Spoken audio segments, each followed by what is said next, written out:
Nah, baru-baru ini pengacara dari Dr. Reza Gladys ya memberikan sejumlah pernyataan yang jika ditelaah guys secara yuridis dan logis terasa menggelitik ya, bahkan agak menyesatkan publik menurut saya ya.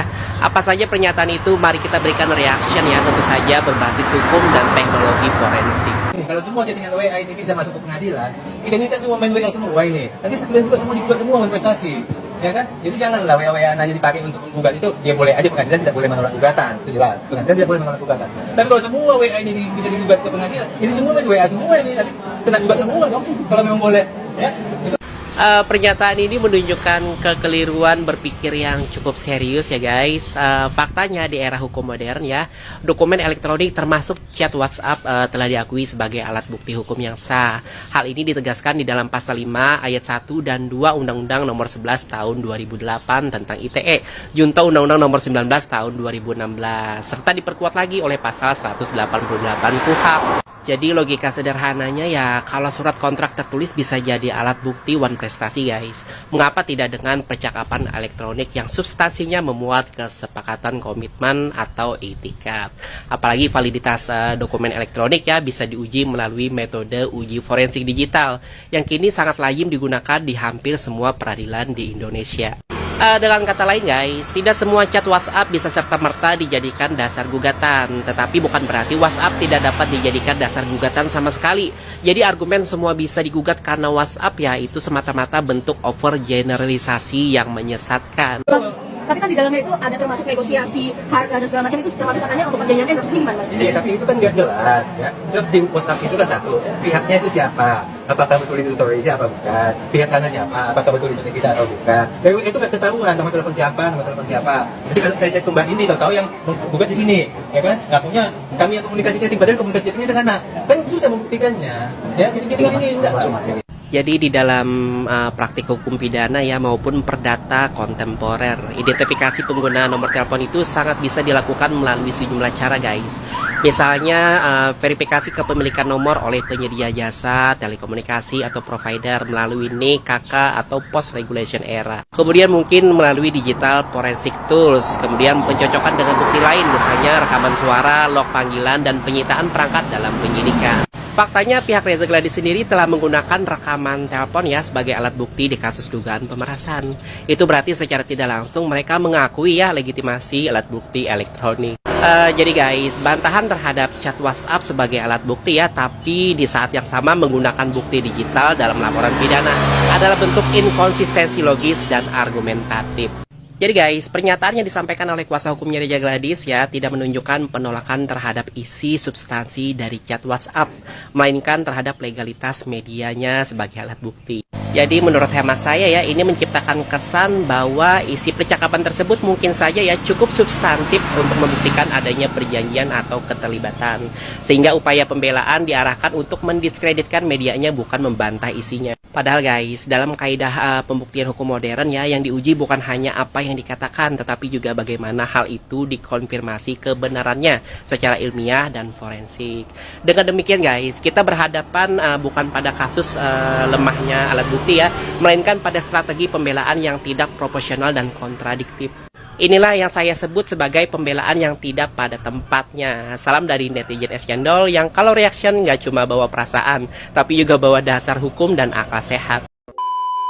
Sumpah keren banget ya, abang netizen Escendol ini penjelasannya sangat sederhana, mudah dipahami, dan isinya daging semua berdasarkan peraturan hukum yang ada.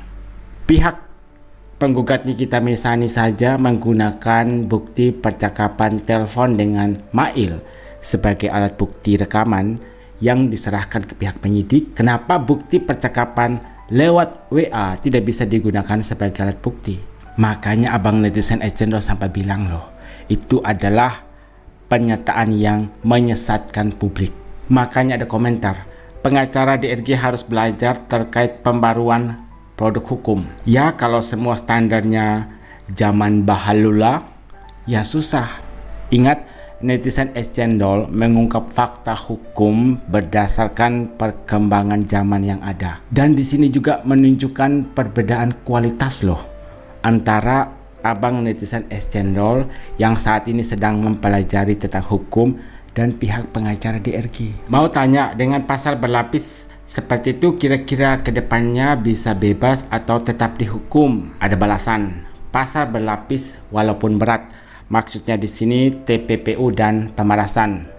Tidak ada ancaman lagi ya, sudah dihapus sebelum berkas perkara dari Nikita Mirzani dinyatakan P21, entah apa maksudnya ya. Pasal berlapis walaupun berat tapi tidak menutup kemungkinan potensi untuk bebas. Selama Nikita Mirzani bisa membuktikan bahwa tidak ada satu pasal pun yang didakwakan terhadap dirinya dapat dibuktikan unsur-unsurnya. Jadi walaupun pasalnya itu berat, mau ancamannya 40 tahun, 50 tahun, 100 tahun, tapi Nikita Mirzani ada potensi untuk bebas. Kalau Nikita Mirzani bisa membuktikan bahwa tidak ada satu pasal pun yang didakwakan kepada dirinya. Benar kata Bang Fahmi, sekolah sampai pintu gerbang jadi nggak tahu dasar hukum. Dan di sini ada respon yang menarik dari abang netizen Es Cendol. Padahal Bang Fahmi nggak ada spill materi gugatan. Katanya padahal Bang Fahmi itu nggak pernah spill soal materi gugatan, termasuk bukti percakapan lewat WA. Lawannya yang spill kalau chat WA-nya bisa dijadikan bukti. Padahal pengacara Nikita Mirzani nggak pernah spill soal materi gugatan. Tiba-tiba pengacara dari DRG membahas soal itu. Istilahnya Bang Fahmi pasang umpan, kemakan umpannya, kena jebakan Batman-nya. Berarti secara tidak langsung mereka mengakui sendiri kalau memang ada bukti kesepakatannya lewat WhatsApp. Jadi bukti kesepakatannya itu lewat WhatsApp atau yang disebut dengan istilah perjanjian secara lisan. Anda saya kasih pekerjaan rumah. Anda bertanya sama yang bersangkutan, apa dasar hukum dia bertanya itu? Kalau dia bisa menjelaskan dasar hukumnya, beritahu ke saya, nanti saya jawab. Oke? Bang, pihak ini juga meminta salinan dakwaan dan juga hasil lab forensik.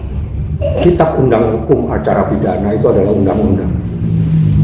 Undang-Undang nomor 8 1981 seingat saya, kalau saya salah mohon maaf. Di dalam prinsip azas hukum, manakala undang-undang itu diundangkan, semua dianggap paham. Paham ya? Termasuk Anda dianggap paham. Kalau dengan azas seperti itu, saya tidak perlu menjelaskan di sini lagi. Wah, ada apa nih guys? Dari pihak DRG meminta salinan dakwaan ke kejaksaan. Dan tadi Bang Fahmi sudah memberikan perumpamaan yang seharusnya sudah dipahami oleh pihak DRG. Entah itu DRG-nya sendiri, entah suaminya, ataupun pengacaranya. Kemudian ada satu komentar yang menarik nih dari netizen. Walaupun itu hanya sekedar komentar, tapi menarik juga untuk disimak. Kok minta salinannya? Aneh banget pihak sebelah. Apa boleh pihak lawan meminta salinan? Kemudian dibalas, duta berbicara, cari celah pasal yang bisa dinego. Waduh, benar gak tuh? Atau hanya sekedar opini dari netizen?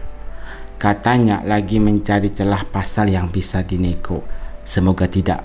Kita percaya bahwa hukum itu tegak lurus, keadilan sosial bagi seluruh rakyat Indonesia. Tidak ada yang namanya dianak emaskan, tidak ada yang namanya dianak tirikan. Semua diperlakukan sama, sesuai dengan lambang hukum. Kalau tidak salah seperti ini, berjejer, tidak begini dan tidak begini. Sama rata, berjejer sama rata.